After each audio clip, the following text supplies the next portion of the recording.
நினைவு நாளில் மட்டுமல்ல, எல்லா நாட்களும் கலைஞர் நினைக்கப்பட வேண்டியவர்தான். தமிழ்நாடு அவரை மறக்காது. காரணம், தமிழ்நாட்டின் கட்டமைப்பை கட்டி எழுப்பிய சிற்பி அவர். இன்றைக்கு தமிழ்நாட்டு முதலமைச்சர் மு.க. ஸ்டாலின் அவர்கள் தமிழ்நாட்டின் வளர்ச்சியை இரட்டை இலக்க வளர்ச்சியாக மாற்றியிருக்கிறார். இந்த மாற்றம் தமிழ்நாட்டுக்கு கிடைத்த இந்திய வெற்றி என்று சொல்ல வேண்டும். இந்த வெற்றிக்கு வேறாகவும் விழுதாகவும் இருப்பவர் முத்தமிழறிஞர் கலைஞர். எங்களை பொறுத்த அளவில் மொழிக்கு அவர் ஆற்றிய தொண்டு மறக்க இயலாதது.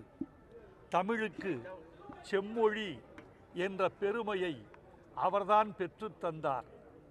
செம்மொழி பெருமை உங்களுக்கு மட்டுமே உரியது என்று சோனியா காந்தி அம்மையார் அவருக்கு எழுதிய கடிதம் இங்கே கல்வெட்டாக இருக்கிறது.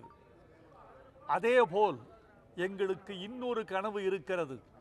தமிழுக்கு செம்மொழி எப்படி எங்களுக்கு பெருமை தேடி தந்ததோ, திருக்குறள் தேசிய நூலாக வேண்டும் என்பதும் எங்களுடைய நீண்டகால கனவு, இன்னும் நிறைவேறாத கோரிக்கை. இந்த ஆண்டு விடுதலை திருநாள் சொற்பொழிவின் போது இந்திய பிரதமர் மாண்புமிகு நரேந்திர மோடி அவர்கள் தன் சொற்பொழிவுக்கு தேவையான குறிப்புகளை இந்திய மக்கள் வழங்கலாம் என்று அறிவித்திருந்தார். நான் என் சார்பில் அவருடைய நமோ செயலிக்கே திருக்குறளை தேசிய நூலாக்க வேண்டும் என்ற கோரிக்கையை உறுதியாகவும் நேர்மையாகவும் நாகரிகமாகவும் நாணயமாகவும் வைத்திருக்கிறோம். தமிழுக்கு செம்மொழி பெற்று தந்த தகுதி எப்படி கலைஞருக்கு மட்டுமே உரியதோ, திருக்குறளை தேசிய நூலாக அறிவிக்கிற பெருமை மாண்புமிகு பிரதமர் அவர்களை சேர வேண்டும் என்று நாங்கள் விரும்புகிறோம். விடுதலை திருநாள் சொற்பொழிவை தமிழன் ஒவ்வொருவரும் ஆர்வமாக எதிர்பார்த்திருக்கிறோம்.